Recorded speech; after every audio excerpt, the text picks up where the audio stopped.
time now for a segment that's very close to being literal, so we had to switch it up a little bit.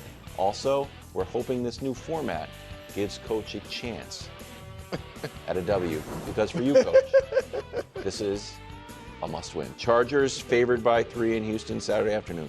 Star quarterbacks, but this might come down to a defensive battle since both teams limit QB productivity when you crunch the numbers. Sacks, pressures, touchdown interception ratio, passing yards, everything's pretty low.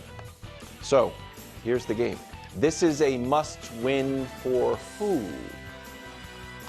Who goes first, Wilds? You have to tell us. Well, Brew is the reigning champion, so he can decide, but Brew will go clockwise. I'll go first. Okay. This is a must-win for Justin Herbert. Justin Herbert. He's 0-1 in the playoffs, and that one loss was a doozy. To a great player. No, it wasn't a great player, and that's why it was a doozy. Up 27-0 on Trevor Lawrence, and he lets Trevor Lawrence come back. They outscored 31-3. 31-3 after that. Lose that game. If he loses this, then the narrative is going against a Houston team that's been struggling. The narrative is going to be, man, can this dude get it done in the playoffs? And he's coming off a great year. And for I'm going to CJ. Some think, why not CJ? Here's the thing on CJ. No. We'll go with that. Thank you. He's trying to nag someone else's Why state. keep going? This is just go. Just go. so we play by one set of rules all season long that nobody can decipher. Now we change the rules and we're going to the playoffs. Of course, that makes total sense. I'm going with CJ and myself. Oh, yeah, we're combining for this. I put a lot of faith in CJ's ability to make significant progress in his second year, and as most players find out, it's a lot harder in your second year to get that success that you necessarily experienced in your first year. And going into this game, he's dealing with the #1 defense in terms of points allowed, #1 red zone defense, one of the top 5 third down defenses. And where CJ to me has gotten in trouble this year is when he's pressed. And that comes with expectations, that comes with pressure, and that comes with lecturing other first-round draft picks about the way to do things, which I didn't disagree with. But when you are giving those lectures, then it'd be nice at the end of the season. That's right, Coach. So this has a little bit of a Budless feel to it too. That it does help if you're then able to show the young players that you can be as successful in your second year as you were in your first year. That's exactly right. However, the answer is Justin Herbert, because his team is the favorite. While Coach believes in the Texans, literally no one else does. Everyone thinks they're the worst team that made these playoffs. And Justin Herbert is now in a place where if he loses this game, CJ will now have 2 playoff wins in his conference. Lamar has 2. Burrow's got 5. Josh has 5. Patrick has 15. And Trevor has 1. You mentioned you guys throw him out with the bathwater. That's fine. Whatever. And so there's no coach to blame this time. There's no defense to blame this time.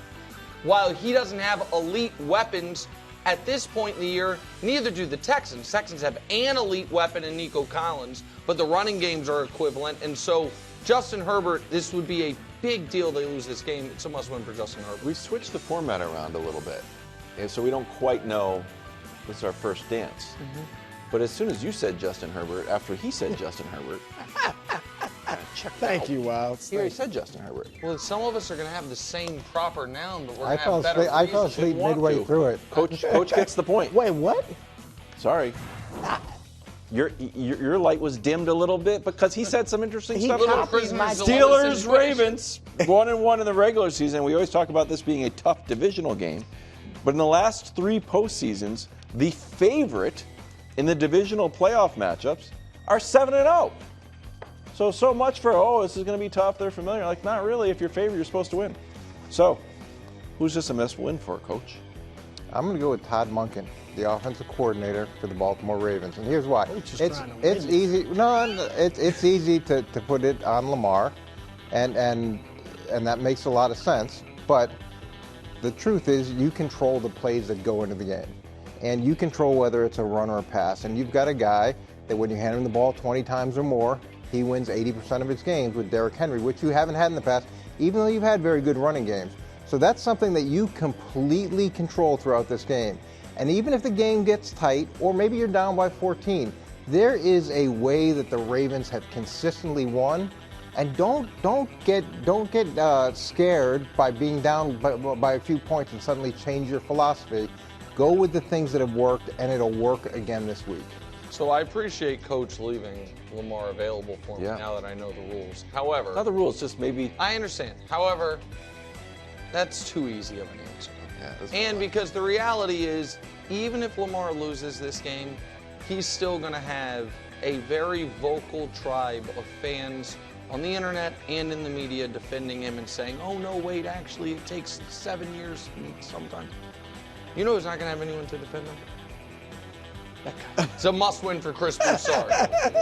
And after all the robes and the sandwiches and everything that he has done, if for the second straight year his Super Bowl pick goes down in embarrassing fashion, and this would be no matter how they lose, if the Ravens lose this game, it's mortifying. We just did a segment on if the Steelers need to move on from Mike Tomlin because it's so assured they're going to lose this game. They're almost double-digit underdogs. Brew is going to come in as sheepish as we've ever seen him Monday morning. It's a must-win for Brew. Nice try, Nick. It would almost be as bad as if I had picked the Bears to get to the Super Bowl. Well, people forget that. I wasn't going to go here because I was thinking one of you two might take the real answer. Lamar. It's Lamar. Do I have to explain it? I will, since you think I do. Yes, you can't lose this game. You've been awesome this year. Fantastic. One of the best quarterback performances in recent memory. And You already gave Coach the point. I know Lamar's been awesome. Brew's still talking. so I should have went with another. I don't know. I could have went with John Harbaugh. That would have been interesting. I'm pretty But Better you, than you, that. You open with Lamar's so been awesome. We all know it's on Lamar, and nobody answered Lamar except me, and I get docked. But it just wasn't. He's doing Munkin, and he's doing his favorite thing, like the 20 carries, and his thing was clever. I don't know. Just sometimes the road I less think traveled. the Ravens are the last team to lose as double-digit underdogs. Yes, Titans. It's double-digit favorites, yep. Our favorites, I mean. Yeah, good call. Yeah, that would have been worse. I All got right, I'm trying to get a feel. Broncos for the rules. in Buffalo, Sunday afternoon. Bills undefeated at home. Broncos middling on the road. They're 4-5. Bills are 8-0. Nick, you kick us off here. This is a must-win for who? Josh Allen only. Ooh, wow. Kind of obvious. 2020, Josh Allen, first good team he has, first year with Stephon Diggs. They make the AFC Championship. 2021, they lose a road divisional heartbreaker in 13 seconds. 2022, they lose a home divisional game. 2023, they lose a home divisional game against, quote, the worst Chiefs team of the era. 2024, you lose a home wild card game to Bo Nix. That is 5 consecutive postseasons in a downward trajectory. You are getting further and further away from the goal as your team gets more and more accolades as Josh is about to win league MVP.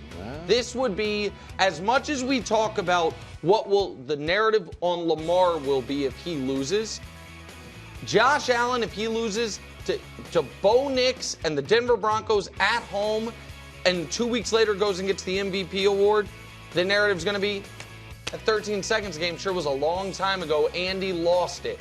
So it is obviously a must-win for Josh Allen. Josh Allen He only. ate up a lot of real estate there. Narrative. Oh. That's all. If they lose, Yeah. is there any talk? We got to get rid of Josh Allen. He might not be the guy for us. No. He's the MVP. He's still going to be the guy in Your Buffalo. answer the last They're going one to say was Lamar. he had one. If they lose, are they getting rid of Lamar? Is this allowed? No. Oh, He had one Sorry. other Pro Bowler.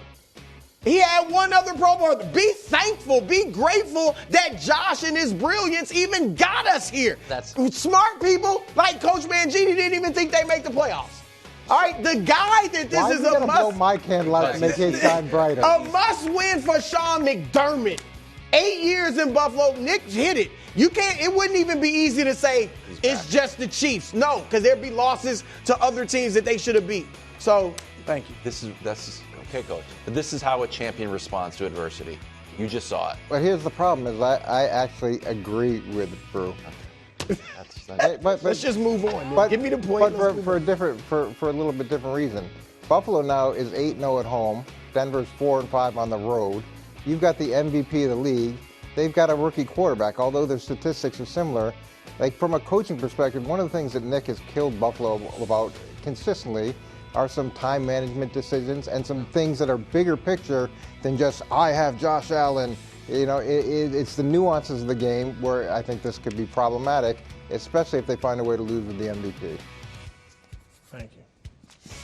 Who gets the point? The audience doesn't see. Obviously. I mean, if the audience watched the segment, they know. My back was against the wall. Packers in Philadelphia Sunday afternoon. This one's on Fox. Jalen is practicing today. Both teams started the season in Brazil. In a matchup the Eagles won despite 3 turnovers from Philadelphia. This is a must-win for who, Brew? It's back to you. I know everybody thinks I'm going Jalen. I'm not. Nick Sirianni. That's who everyone thought you were going. Nick Sirianni. He's just saying that. That's who everyone thought you were going. Skew the judges. Look, you got a great defense. Is that on Sirianni? I mean, he's the head coach. We should give him some credit, but that's Vic Fangio. We all know it. Great offensive line, great running back, great receivers, and a good quarterback who's played big in the Super Bowl. If you don't win this game, like we've all wondered, what is Sirianni doing? If they lose this game, he probably loses his job. Probably? Oh. Wow. Yeah, I'm going to up it a level and go more to the front office of the Eagles because you made this decision in the offseason to continue on with Sirianni, and that was a very calculated decision. And as much as they've improved in other areas, you made this one key decision. So if now, with a team like you have that you compile from a talent perspective, where you've addressed the needs in the offseason from a player perspective and from a coordinator perspective, at the end of the day, the guy that you continued on with is the reason you lose in the first round again, to me, that's on them. It's kind of supported me. What? Wild. What Brew even did this segment? What's Brew's favorite go-to if he feels Bucks in an argument against me thing to throw at me? My big whiff of the season. The Bears winning the Super Bowl? The Bears. Or getting to the Super Bowl. Yeah, the Bears getting to the Super Bowl. Who did Chris Broussard pick to get to the Super Bowl? The Packers. The Packers. How many playoff games did the Bears win this year? 0. How many division games they win this year? The answer is 1. Packers, 1 division win. The answer is, once again, it's a must-win for Chris Broussard. Another Chris Broussard. If the Packers lose, this is just he is totally. It's not dirty pool. I'm just telling you. Once. Then all of a sudden, every clever. time he spits at me, you picked the Bears to go to the Super Bowl. I'm like, yeah, and you picked the Packers, and best I can tell, and they the Packers won 11 times. Oh yeah, well, drop the banner, drop the 11-win banner. So I'm Coach is running away with this. Coach again. I was looking for Lane Johnson was right there for the taking. Lane Johnson, what a rest. I don't want to go for the record. And Saquon's like, I guess I'm not going for the record. And then he lose. Like, man, now I'm sitting at home and I didn't get the record. But Coach got the point. But Lane Johnson would have secured the point. Sometimes I have. So what's the score going into the score right now? It's worth 3. This is so. Coach can run away with it in a wipeout. You can tie or Brew can win. Commanders at Bucks Sunday night. Shootout time.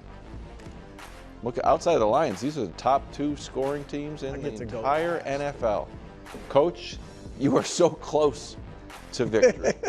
I feel good about it. That elusive victory. Who is this a must-win for? Just like I picked him at the beginning of the season when nobody else would, I'm going to pick him again now. It's Jaden Daniels. This is a must-win for Jaden Daniels, and here's why. We see the problems that sophomore sensations have with C.J. Stroud. So right now, C.J. was in the same position that you were in last year. Offensive Rookie of the Year, probably going to be Offensive Rookie of the Year. You've got all this momentum. You are exceeding expectations, and now you've got a chance to not only win this game, but to continue with this momentum, where next year all of these things are going to be that much harder just to get to the same level that you're getting to. And I think at that, for that reason specifically, it's a must-win. The answer to this one is no one. It's actually a double can't lose. Double can't. Both these teams were expected to do nothing. They were both picked to finish second or third in their own divisions. For the Bucs, fourth straight division championship. Todd Bowles' job is safe. Baker justified the contract that they gave him after last year when many people thought he couldn't. And Jaden Daniels, like Coach said, offensive rookie of the year, double-digit wins, new ownership. Everyone's feeling the Commanders again. No matter what happens here, this is one of those things where they show the losing team's locker room about an hour after the game, and the guys they're not down. They're like, you know what? We did a hell of a lot this year. Feel great going in next year. Double can't lose. Jaden wants to be sitting on the bottom of the next tier. I'm just next start of the playoffs. I'm just telling you. Okay. Terrible. That's Okay, here we go. Terrible answer. It's clearly Baker Mayfield. All right, now Baker had a great year. Baker had a fantastic year. But I want some stability. I want Baker to become the model of stability. Right now, he's dynamic. You know, he 4 touchdowns here, 5 touchdowns there. But it's usually when that chip is on his shoulder and nobody's expecting anything. Like, he still has to prove it. He has to prove it. But once you start expecting it, oh, yeah, Baker's a bad man. Baker's great. Dallas, everybody believed in Tampa when they played Dallas. They lost. They almost fell out of the playoffs because they lost to the Cowboys. Last week, he wasn't great against New Orleans. They almost lost that game. Now, I want to see Baker without people doubting him. When people believe in you, go out there and show me you can get it done. So this is a must-win for Baker. I mean, pretty inconsistent division to win back-to-back division championships. Coach is mad because he knows I stole it. So he's ticked. First round of must-win playoffs goes to Coach. Congratulations. First Thank W. you. Thank you. You were close. What? You were close. Thanks for watching. Subscribe here to get more from the show and to check out clips from other shows on FS1.